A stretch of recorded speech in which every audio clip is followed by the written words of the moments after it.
Hi, it's Bren doing another episode of Things by Bren. And today we are with Brian Koehn.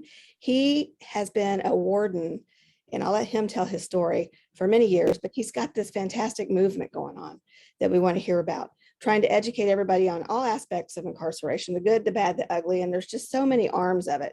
Brian, tell us a little bit about you, what got you into corrections to begin with, and just kind of give us a little bit of background and what's going on. Well, Brenda, thank you so much. I appreciate your time and invite for your podcast. So, you as well. You as well. I come from a little bit different background. I did 28 years in corrections, in private corrections. I worked in the contract side of the house.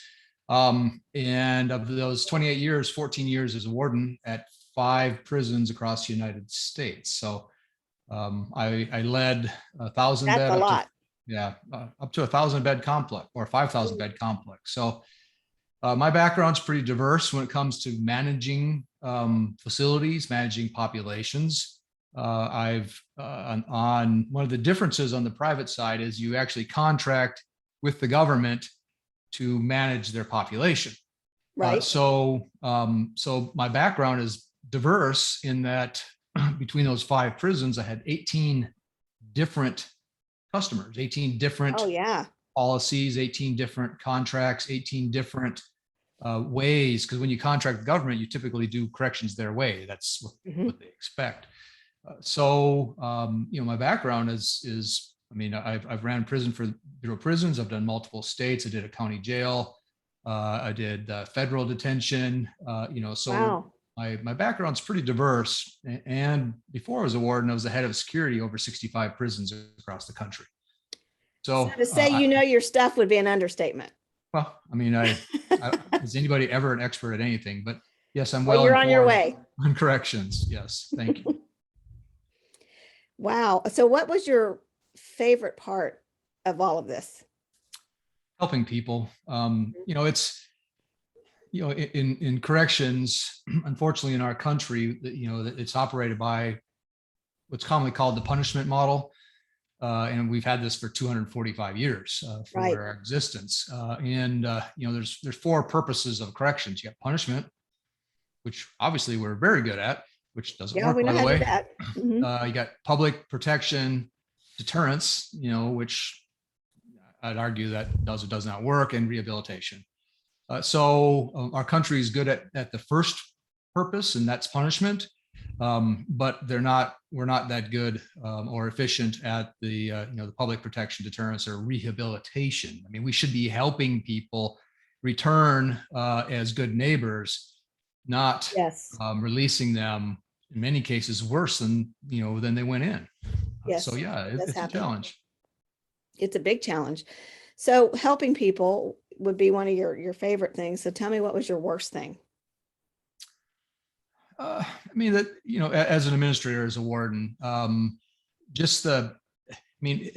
as a warden, you're really a city administrator. You're kind of like you're running your own town, your own. It is. City. A prison is its own city. You're absolutely right. You got your police departments. You have your restaurant that serves more meals than any restaurant in town. Right. You have your own commissary, high school, mail. You got your own commissary. Yeah. You have your own hospital. You have your own public works. You manage a budget. So really, you're a city administrator. So if I had to say, just the administrative stuff, I like people. I like to be in the back, walk the facility, talk to our incarcerated people, talk to our staff. Our correctional officers are some of the most underappreciated, occupation in our country. They do tremendous good, for corrections, even though they're not allowed to do what they should be allowed to do, which is part of the solution. But it's administrative stuff just isn't fun. It's not. There's a lot of tough decisions. Absolutely. I had somebody tell me once that that the actual correctional officers have to put up with the inmates, but they also have to put up with their superiors, and that they are sometimes not treated well by their employers. So they're getting it, they don't always get treated well by the inmates. They may or may not get treated well. I mean, it depends on where you're at, of course, in the leadership of that prison, but they're really getting it from all sides. And then they're working long hours, and they're also in a lot of danger. They have to really be looking out for themselves and for other inmates, because the primary, not just the punishment and we're keeping them out of society, but it's safety. We have to keep the inmates safe. Your staff has to be safe. Everybody, the safety has to be in a prison as well. And their life expectancy of a correctional professional, correctional officer specifically, is quoted as being 16 years less than the general public. It's this constant stress. Human beings, we've never talked to each other before except for email. We just met, but we spend some time together. We're going to like each other. We have a common purpose. We have a common cause. Human beings are designed and wired to engage in relationships. Right, we're social. But the correctional officers are put into a secure environment, a prison environment, a detention environment, and they're told, don't be human. Don't get, personally involved, and again, personally doesn't mean, you discuss your personal life, but a professional relationship with the population where you talk about, what's their program plan? Are they waiting to get into GED? Did you have a talk with your daughter last night? You're not called inmate whatever 1, 2, 3, 4, 5, 6. Your first name is Brenda. Right. But our country, in corrections, we're so afraid that the officers are going to get compromised. They're by policy and by culture and by discipline. You're told, don't do that. Right. If you engage in that conversation, there's a chance you could be compromised. You can bring in drugs. You might have a physical relationship. You'll be compromised. Don't do that. Therefore, they put up all these firewalls and say, don't go that direction. Well, that's one of the root causes of our problem. The officers need to be empowered to solve. They want purpose. What purpose do they have? Right now, I do my counts. I handle mail. I respond to emergencies. I search cells. There's conflict all the time when I'm doing that. Don't go through my stuff. Yeah. There's a way, where humane corrections with respect and dignity, where the officers can help the population engage in a conversation, know who they are, know what their family situation is, assist them, encourage them, coach them. Norway is real good at that stuff, and we can talk about solutions, but our recidivism rate is, it's one of the worst failing report cards of any government agency in the United States. It really is. And I personally feel that we don't have the right programs in place. And even if they are in place, sometimes each prison is different. So it's not uniform across the country. And we're not letting people come out better than that they were when they went in. And yes, there's GED programs and there's all kinds of programs. And yes, the inmate has to take the initiative to do it. But there's some prisons that say they offer things and they just don't, or they did at one time. Yeah. Well, there's two issues there. First off, many prisons, and I would argue to say most prisons, the facilities are siloed. So you have your education department, you have your security department, you have your food service, you have addictions treatment or therapeutic community, you have mental health, you have medical, but there's no, from day one, when somebody comes into the facility or into the system, where there's this continuity, a process. Right. Where you start from day one, and change starts from day one. It's supposed to. It should, yes. Right now, what happens, you go to intake, you end up going to orientation pod, get done. They'll do a risk assessment on recidivating. They say you need X, Y, and Z. It might be GED, vocational, therapeutic, addiction treatment for alcohol, what have you. And you get put on these lists, but then you have to choose if you go or not. Then you got put in population, and what's the first thing that happens? Well, there's idle time with the other people. Well, yeah, and then the races start to separate, which is not healthy for anybody. No, and it's very, very segregated in prisons. Yes, but they do it for protection. They do. But why do they need that protection? That's part of our root cause problem. It's a mental thing. Well, it is, but it's bigger. There's nothing to It is do. bigger. Yeah. I mean, they sit around their pod. They may have a job in the kitchen, which is good, or commissary, or Or porter, or cleaning. what have you. Hmm. And pay is a whole different issue, by the way. But Yeah. so they're out their pods sometimes, but a lot of them around all day with nothing to do. And many don't exactly have the coping skills in the first place, and they come It's from true. outside dysfunctional environments, things that they shouldn't have gone through as younger people. But they come in and they just replicate what they did on the streets or outside of the facilities that caused them to be in there in the first place. Right. We That's have to true. get them productively engaged in work, vocational, school. But what happens at the end of the year when government cuts budgets? The prison has to cut somewhere. In the corrections is one of the biggest budget line items in the state. And when the administration and wardens are told to cut their budgets, what do they cut? Mm-hmm. They're Not probably going to go security. right. No, you can't do the safety. You can't cut your staff, but you can cut programs. You can't Exactly. cut food, but you can cut programs. Yes. And so they cut programs, and now there's more, and there's less. The culture and the environment's not supportive of help, of change, of transformation. It's just warehousing people. Oh, And you are so then right. So right. when they get out and then they recidivate, and people say, "Oh, we got to address this recidivation crap." I'm like, well, no kidding. What do you think's going to happen? We have to change how we do corrections if we want a chance of taking care of our people.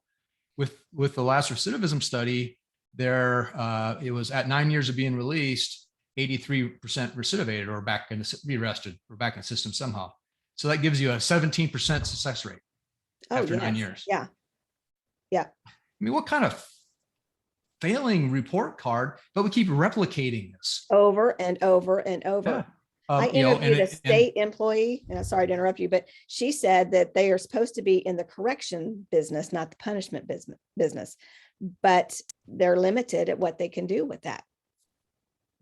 Well, that's the beauty of our solution, of our concept is I get messages. I had one yesterday.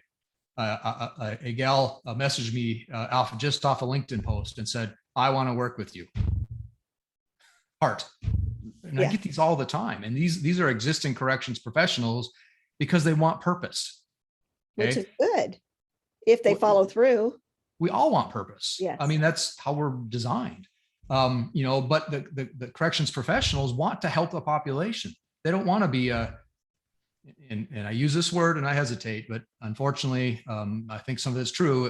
They want to be a guard. Right. And I've always no one's a guard. You're a correctional officer. You're a correctional professional. But in many ways, we treat officers as guards. Yes. Because all they do is protect stuff. Mm-hmm. There's no purpose in protecting stuff. You might as well just go be a security guard and not be in danger. Technically, I mean, you could be in danger of security too, but you know what I'm saying with that. You're not involved in the violence on a daily basis should it happen. But there are proven solutions. We don't have to keep replicating this. That's part of my frustration, part of what caused me to leave a very successful career as a senior warden over a 5,000 bed complex to go the next day and be no income. Right. This is a cause. This is a passion. Were you just fed up? I mean, just said, "I'm done. I can't do this like this anymore," because we're not truly helping. Because you want to help. I can't say that I was fed up. I can say I was frustrated. I mean, the vendor I worked for was they're and people love or hate them, but they're ethical. They treated me well for 28 years. That's no good. hard feelings whatsoever. But my frustration is I see what we do in our country and how we run corrections. I know it doesn't work. I can't continue to be part of the problem. Ethically, I have to be part of the solution. That's why I left. I was a problem solver. They sent me around to prisons to fix them. I mean, that's what I was good at. I want to be good at fixing the system, or at least showing the government there's a better way of doing this, and then replicate that idea to start moving us away from the punishment model. So yeah, I mean, it's a calling, and I'm very motivated to make this work because I think it's awesome. I can see the solution. And as a warden, it's hard for people to come back to me and say, well, that won't work. Okay, what's your experience? I'll tell you what mine is. It will work. You lived it. You handled it all. It's just we need government decision makers to understand. You mean not trust, politicians? I'm sorry.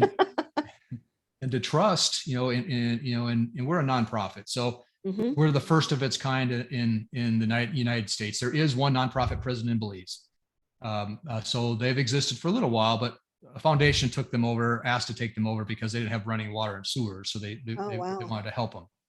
But yeah, that would be tough. In concept, we're the first of this kind, not only in the United States, the world. So what's the name of it? And tell me more about it. Tell me about it. It's called Social Profit Corrections. Probably not the most unique name, but it was non-profit corrections. Well, people look at profit as positive. Well, non-positive corrections didn't make sense to me. So who's going to well, society is. That's where the name came from. But where I've been working on this full time, right? 2 days short of 6 months. It's new. We've been networking out there and talking to the government leaders, and especially those that are progressive and really want to make a difference. We're presenting ourselves as a tool for them, to implement what we're called the Norway model or the Scandinavian model. Right. And your listeners may or may not know, but Norway went from 91% recidivism rate to 20. Oh man, we need that. Now it's apples and oranges. They're a small country, a little over 3,600 people in their system. My last prison had more than 3,600. Right. They're people are still people. They are, yeah. They're not a diverse country like we are. Right. They don't have the violence like we do. So there's a little bit of apples and oranges, but the principles that they used, called dynamic security, is the first part. It's that respect-based security that I've been talking about, where the officers are allowed to engage in conversations and encouragement and aspiration for the population. The officers are given purpose. Absolutely. And with that purpose, they will know the population will know them. They'll know each other by name, and there's less chance for violence because these officers are also engaged in helping them. Yeah. And to encourage them to get into help activities. I mean, I can't force you to change. You can't force me to change. Right. I have to choose to. That's true. Or you would have to choose to. So the officers are responsible for helping the population make better choices. Do I sit inside the pod all day, play my gang politics in the stuff that got me in trouble in the first place, or do I become a tutor? Right. Well, nope. Educators complain all the time. Why do I have to go down to the pods and recruit people to sign up for GED? They shouldn't. They shouldn't have to. They should want the inmates should want to do that, and it should be an enjoyable process for them, so that they tell others about it and people keep coming back. And the officers engage in that conversation with them. Hey, Brian Koehn. I know you're doing 5 or so years. Are you going to school? I mean, what do you do? Right. Do you have a high school diploma? Yeah, I have a high school diploma. Great. What are you going to do beyond that? Well, I'm interested maybe in being an electrician. Incredible. Let me help you get into the electrician class. Yeah, that would be wonderful. Versus the instructor coming down to the pods, and I've seen this more than one time, go pod to pod to pod and try to recruit people to come to their class. Yeah.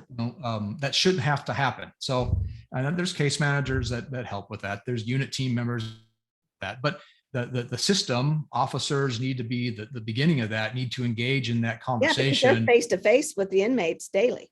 Yeah. They see them all day, every day. It's their responsibility, in my opinion, to encourage them. And some of them are afraid. They never succeeded before, and they're afraid to fail again. But to encourage them, go to school. It's going to be okay. We have people to help you. Right. You know, the chances of you coming back in prison with a GED is significantly less than if you don't. If you don't get a GED, there's almost 100% chance you're coming back. Well, Do you yeah, want to live your life in just for prison? income alone, just the type of jobs you're going to get. You know, they Yeah. at least want to see a high school equivalent. Yeah. And as a felon, you already have a major strike against you to get a job Yes. in the first place, even if you have a college degree. Yes, you You know, do. so you know, having no education is almost fatal. I mean, the chances you coming back are, you're going to. I mean, Right. you're not going to make it out there if you don't education and a foundation and a base to get a job, and not just a job that pays a livable wage. Right. You know, So do you do training inside the prisons? I mean, how does your operation work? Do you we are got to actually, get the word out? yeah. Well, thank you. We actually want to run the whole prison for the government as a nonprofit model. I see. So kind of doing So what you were doing, but as a nonprofit. exactly, Brenda. Mhm. You know, and so, but our motivation purely is to reduce recidivism and help people. We have no Right. profit motive at all. As far as we're concerned, we want it not to exist. Right. You know, Which would be wonderful. Yeah. but if we can implement the Scandinavian principles in our country, you know, it's apples oranges, but we can modify it to make it work for us. Then we want to show the government, see, it does work, and Right. then give it to them. You know, here it is. We don't want to run all your prisons. We just want to show you that this works. Right. Replicate in your system, and we can help you with that. In fact, we want to help. That's our purpose, is to help. And let's move this compassionate process, this compassionate security, this compassionate way of engaging in solutions and corrections, and let's start to move the culture in our country In a that different direction. Mhm. Right. Right. So you basically, I know we have a CCA, Core Civic was Corrections Corporations of America. And I think they've changed their name a couple times. They are a private organization that has holding facilities. And maybe some jails. I'm not sure about actual prisons, maybe that work for the U.S. Marshals, and they basically have a contract with them. So you would kind of sort of be doing that, but as a nonprofit and different policies and procedures.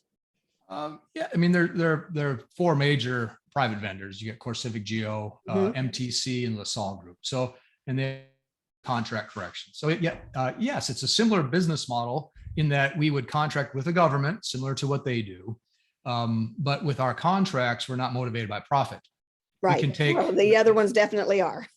we can take the net revenue, you know, and the first thing we need to do is pay the staff a fair wage. Yes. So if you have correctional staff making $15, $16 an hour, that's barely above food stamps. Right. You know, but we will have the ability to take, because we're a nonprofit, but we're You still use that known as profit and invest it back in your employees.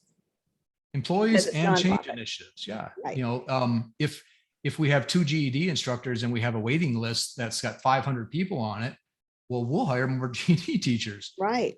You know, and so we can flex either way, even though that might not be required by contract. Ethically, we know that if they leave without that GED, you know, whether it's encouraged or not, if they don't have that certificate, the chances of them coming back is almost absolute. Right. You know, so if we have this long waiting list, we'll just change. We'll hire a teacher. We'll bring them in. We have access to grants. We're a nonprofit. Right. We have access to foundation money. We're a nonprofit. And it's using the money in the appropriate ways. Right. It's used to help the inmate. Right. But if we don't get the staff to a fair pay, the whole idea won't work. I mean, it Well, just it would won't. probably help with turnover with the staff as well. Exactly. I mean, the root cause of challenges inside of corrections is inconsistency, which is based off of turnover, vacancies within the system. If you don't have consistent staff, if I'm not in my unit every day, knowing who's there, knowing if you're having a good day or a bad day, Right. for suicide risk issues, knowing who's got a GED and not, knowing who needs addictions treatment. If I'm on a different pod every day, I won't get to know anybody. Right. And plus the training issue alone of the turnover, you may or may not be forced to put a correctional officer in a facility inside a pod or a unit that has had the proper training, just out of desired need to have somebody in there, necessity, which puts everybody in an unsafe situation. Right. And we're going to hire smart. We're going to hire the best of the best, because we're a correction system that gives purpose to our people. Other correction system, and I want to talk bad. There are some better than others, Well, that's but what not they many say. of them give purpose at that level. Right. And so and the staff want purpose. They want to help Yes. people. They want to make a difference. They don't want to be a guard, that just wanders around, arms crossed, does cell searches, responds to codes. They don't. That's not That's just kind of rewarding. going through the motions of what you're being told to do and nothing Right. else. Mhm. But if we don't pay fair, we're not going to be able to attract the right people. When you Right. get what you pay for. Right. So So, but no, go ahead. Go ahead. no, I was just saying with our business model, we have the ability to run it efficiently, take that net revenue and put it back into taking care of all people, the staff and the Right. population. Because again, we're not motivated by profit. We're motivated by making a difference. Which is what it should be if you're in the correction field. It's, I think so many people just say remove them from the streets and stick them away. And, the reality is a lot of these people, the majority of these people are coming back into the community. They're either going to come back in and change their life, or they're going to come back into your community and go right back into prison, keep committing crimes because that's just their lifestyle and they're not committed to change, nor have they been educated about how to do it. Or they want to eat. Yes. They want to pay their rent. They right. have no so job. They go back to what they know. They're going to, 95% of the 2.2 million we have in the system are getting out. Right. Only right. 5%, the lifers without, the parole, and even some of them will have a chance of getting out. They do. But very few are actually doing natural life inside. Majority of them are getting out. So if 95% of 2.2 million get out and 83% of those go back in. A lot of felons. It's a lot of felons coming back into the community that need to be corrected. I don't know how else to really say it. And then there's some people that are, there's a lot of addicts that go to prison that probably could have been helped in another way. Oh, absolutely. Yeah, and we have a lot of that going on, and instead of getting them the help that they need, and I'm not talking about a 30-day rehab, I'm talking months of rehab. I think there's so many different ways that we could help those people out, because being an addict it's lifelong. It's lifelong. It's a disease for sure. Mm-hmm. Yeah, it's crazy. There are many in the system that don't need to be there. That's hard to say because the courts decide that we don't. Right. Been on the warden as long as I had, you just get to know after a while, you're like, that guy or that gal is not going to recidivate. Right. They're pure initiative based. They've taken every class they can get into. They're our best workers. They talk to their family on a daily basis. They help with homework with their daughter. Absolutely. And as a warden, to be honest with you, I didn't look at what the crimes were or what they're convicted of unless I had to. I just, and that's what I modeled to the staff too. These are human beings. Don't look at why they're there. Quite frankly, it doesn't matter. Right. They're there and they're there. You got to have a relationship with them. They're getting out. We're going to return them to our communities. How do we help them? How do we encourage them to make better choices? That's our job inside. Absolutely. In Norway, one of their principles is the punishment is a restriction of freedom when they get put in the system. It's the facility's purpose to prepare release. Mm-hmm. Well, in our country, that's not how it works. They're not prepared for release. And it's, we have quite a few challenges. Well, obviously, not only are they not prepared for release, sometimes there's not even things in place when they get out to help them. I know the feds have halfway houses, but not all the states do. So sometimes if you don't even have a place to go, you're just letting them out on the street. So now you're homeless. There's just so many different ways that we could help.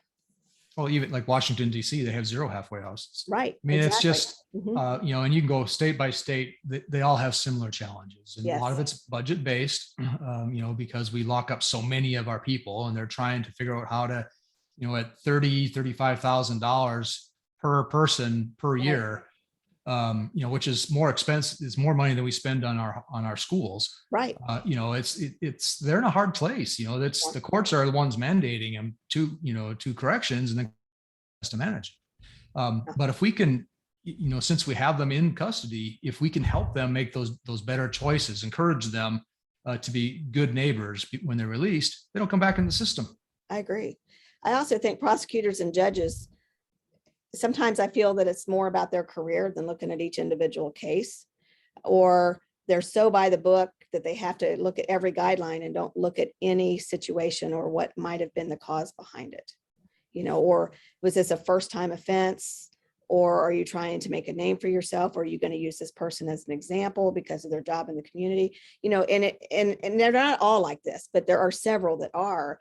And I really would like to see some defense attorneys sit in the bench once in a while. I think that would be good to have, instead of it always being a prosecutor that makes a judge. Right. I mean, this reform, this system reform is a big elephant, It is. and you can only take one bite at a time because you can't eat the whole elephant. Mm-mm.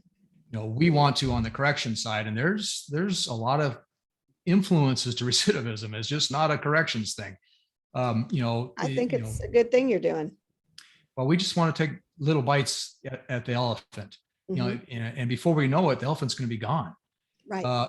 It's just that, we need to encourage our decision makers, that there might be a better way of doing this. There is a better way of doing this. We want a proof of concept facility, just one to start with. So how are you getting more how are you going about marketing this? What are you just going to lawmakers? You're going to the powers to be? How are you doing this? We're going to everybody who will listen to us, to be honest with you, which is challenging because not a lot of people will listen to us. So no. There are some very progressive corrections leaders in our country that are listening. It's hard to reach like a governor's office unless you know somebody. So right. Our business model is network for 6 months, which we're coming up on the 6 months. And then we're going to start the fundraising point.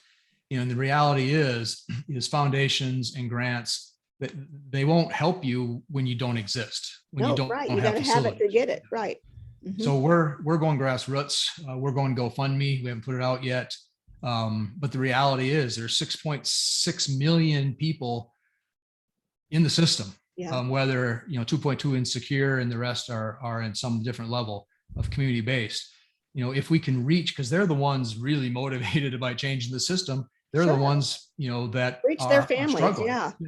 And their families. So, we're going to go, I have a lot of friends that are returned citizens. The last 6 months, I've talked to more compassionate people that are motivated to change how we do corrections because they were in the system. They were part of the dysfunction. And so they lived it, they know it. Right. So how do we reach, if they gave $1, the cost of a soda, if the families did. Stuff we take for granted. Correctional employees, even correctional unions, they want to see change too, because again, they want to have purpose. Right. I would want to enjoy going to work every day, and absolutely feel like I have achieved something when I come home every night. And not have to worry about being alive. Yes. I can tell you stories where I'd go home, I'd drive home at the end of the day and go, I didn't think I was gonna come out of there alive today. I bet. I can imagine. And I'm not the only one. There's a whole lot of people that feel that way. And then I just turn around and I go back in the next day, but. And they come back. That's the thing. They keep coming back. Some of them do. The ones who really care, they don't just go off and quit. They come back to work every day. Yeah. Yeah. But they want purpose. Sure. When I became a warden, I felt that I had the purpose, responsible for thousands of lives. But as I remember wearing a uniform when I started, and I started at the entry level, I remember thinking, I'm a Marine. I served, I'm very proud of our country, but I remember thinking,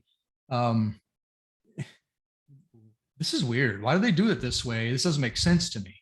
But I still kept coming back every day to the point where I had the authority to start making some changes and some differences. But now I'm to the point where I'm very successful in my career. I know how to run facilities. I was very good at it. Obviously you had a wonderful career at it. They kept putting you in charge of things and moving you around as a problem solver. So yes, that says you know what you're doing. Yeah. So how do we take that experience, and before I go to my deathbed, and I'm a ways off yet, hopefully, but before I go there, I want to know that I made a major difference in this world. And so that's the whole reason why this is hard. We're fighting a culture that's existed for 245 years. People are resistant, and so, But how do we Or convince resistant to them? change in general. Well, that's human beings, yeah. Mhm. But Right. we just want to show them, give us one facility, we'll measure it. We'll show you the results. We're a learning organization. So if we implement program, I had a talk to a gentleman today who's a returned citizen that grows mushrooms. Mhm. Good conversation, and he started explaining to me that, the need for mushrooms in our country, that not the psychedelic ones, the ones we Right. eat, Yes. the good ones, but There's health how reasons behind it. how Yeah. they could be grown inside the fence, and then the employment opportunities when they get out. We ship most of our mushrooms from overseas into our country. Right. Think of the value that we could bring, the jobs, the careers. People could open up their own And the business. help to other people that are getting out and learning the career Yeah. choice while they're I mean- in there, and then being able to do it when they get out. I mean, it's Yes. one of 1,000 good ideas that we're not capitalizing on, in our system. So, yeah, I mean, it's just it's talking with good people like yourself, your audience. Spcor.org is our website. Please follow it. Yes. If you use LinkedIn, like Do me you have a and follow donate me. button on that? There is, but I would ask that we wait for the GoFundMe to go out. So you're ready? Okay. Yeah. I'm a field reporter for the Kansas Coalition for Sentence and Prison Reform, and we actually are it's volunteer work, but we are a voice for the incarcerated and their families. And we try to, let lawmakers know that certain things need to change, especially mandatory minimums on some of the dumbest stuff that probably could have even been done with probation. Just little things, and the rights of some of the inmates that people tend to violate. And I'm not saying that all inmates, they violate their own rights too and cause their own actions, but there are some in there that really want to change. And those who we try to be the voice for. And then we try to give them tools when they come out to be able to be successful, so they don't go back in. We don't want them to go back in. We want them to come out and be great returning citizens. We have the same purpose. Yes. Different missions, but the same end goal. Absolutely. Have you thought about going to like a small town jail and just starting out there and just getting some smaller stuff and seeing how that goes? Yeah. Well, the other concept, there's a company in England. If you look at English corrections versus ours, they have the same problems. Very violent, high recidivism. And there's a group called Penal Reform Solutions that's led by Dr. Sarah Lewis, where she believes in the Norway concept, like we talked about, and she's been doing this for 5 years now. But they went in, they talked to the government, and they were allowed to go in and influence with dynamic security and normality, the Norway principles. Right. Isolate that population from the rest of the facility and then measure it. Well, they're showing an 83% reduction in violence using the Norway principles versus the rest of the facility. So another option is for us to do this similar thing, go into government facilities, the worse, the better, and ask them to allow us to run a wing, their staff, we'll have to give them additional training just to show them that this idea works. Again, we don't want credit for anything. We just want to help people and reduce our recidivism rate and give the corrections professionals purpose. Absolutely. That's another option. Running small jails is another option. I mean, I ran a jail. Jails are hard. They're harder than prisons. But if we can explain why that is? What's that? Can you explain why that is? Super high turnover. It's kind of like a holding facility. Right. Well, and come in under the influence, it's just, but the value of jails is if the nonprofit can influence or run the jails, maybe we can stop them from coming back if we can catch them at the jail level. Right. If we can encourage them at the jail level, they might not become a person in the prison. I didn't think about the DWIs and the people that are high driving vehicles and the accidents and the things that you're right, that turnover where it's kind of catch and release in a jail. Yeah, absolutely. Yeah. But still they're there long enough to influence. Now, if you're drunk driving, you might spend the night and get released in the morning, right. But that's not the people we're talking You're not about. after you're after people who are going to be doing some time that you can work with or they have a history that's leading up to potentially doing some time. Yes. Especially the younger people. The older you become, the less chance you recidivate, just to be honest with you. Yeah, that's true. But we can catch them, and they might only be there 20, 30, 40 days. But if we can help them in those 20, 30, 40 days, a life saved is a life saved. Yes, absolutely. And it's a family saved. So even at the county jail level, this idea will work. This will be effective because they might not end up in the prison system. So it's, again, there's tons corrections is so dysfunctional. Pretty much anything that we do is going to be a win, but we want to copy what Norway uses because it's been proven to work. Right. We'll have So to modify it's already got a system that's been proven. So why not duplicate it? Yes. We got to make it fit for our country, for our culture. We can't adopt their principle here and say, okay, this will work. Well, obviously there's differences, but the principle of respect, dignity, dynamic security, engaging, as a correctional officer in coaching people and encouraging people, that's the stuff that's going to make a major impact on people's lives. Absolutely. And it's refreshing to see somebody that's been in your position that truly wants to see the better good for the inmate, because a lot of wardens tend to have that chip on their shoulder, that power, that control, and I don't see that with you. I see that you genuinely have a love to help people. And that's just not really heard of with wardens. Yeah, I just came from a wardens conference 2 weeks ago, the big wardens conference. And, I talked to, obviously I was there as a vendor this time, not as a warden, but talking about our nonprofit model, you would be surprised the compassion that the majority of wardens I spoke to. I would hope so. Yes. They're in the system. Wardens only have so much control. They do. They have a process. They have a culture.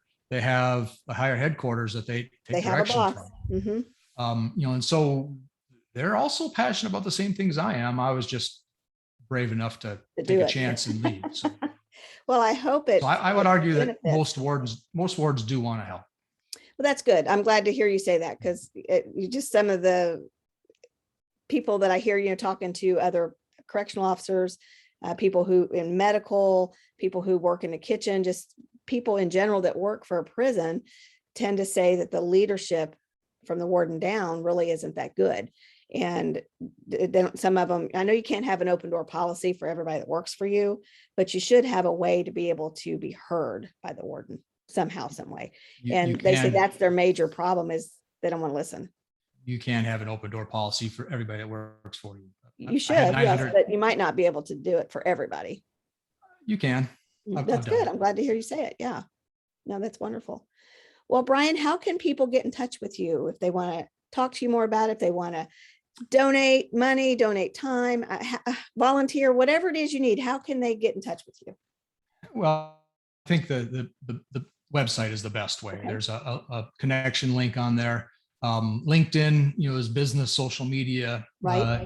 If they don't have a LinkedIn account, it's easy. It's free. Right. Facebook, Brian, Koehn is my name. Look me up, or look Social Profit Correction. Just, search it on Facebook. And I'll put the links up when I post this, so everybody can just go right to there. Please. Mm-hmm. Yeah. Keep a look for, it'll be out probably in a couple of weeks now, good. But, we're going to fund this idea because we need lobbyists. We need people in Washington. We need people at the state governor's level. Because right now it's just me and the CEO of the company is my fiance. So she's the nonprofit person. You both have the same mission. That's good. Yeah. And so, we're really doing this on our own. There's too many balls to juggle. We have to get initial financing, in order to get the right people to have the right influence, a significant difference in our country. So yes. Absolutely. Where are you located out of? We're in Phoenix, Arizona. Okay. All right.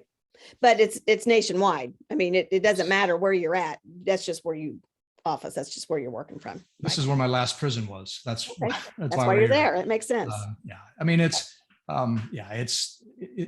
This is not only, obviously we want to start with the United States, but there are many other countries that could use this model also. So This is bigger than us. Now we're going to focus on the United States because this is us. Right. Again, I said earlier, I'm a Marine and I'm proud of our country, but I'm not proud. Thank you for your service. Well, thank you. But I'm not proud of how we treat our people and how we run our to system. I can't be proud of that. I have to make a difference. I have to do something.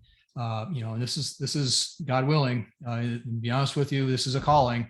I'm just acting on that. That's why I do what I do. I feel that there's a need to educate, there's a need to help, and that people truly that need help, that want to change, should be given that opportunity. Yes, Mhm. ma'am. That's the way I feel about it. Well, thank you, Brian. I appreciate the interview, and I'll post links up. If anybody wants to contact me, please do, and I'll put you in the right direction.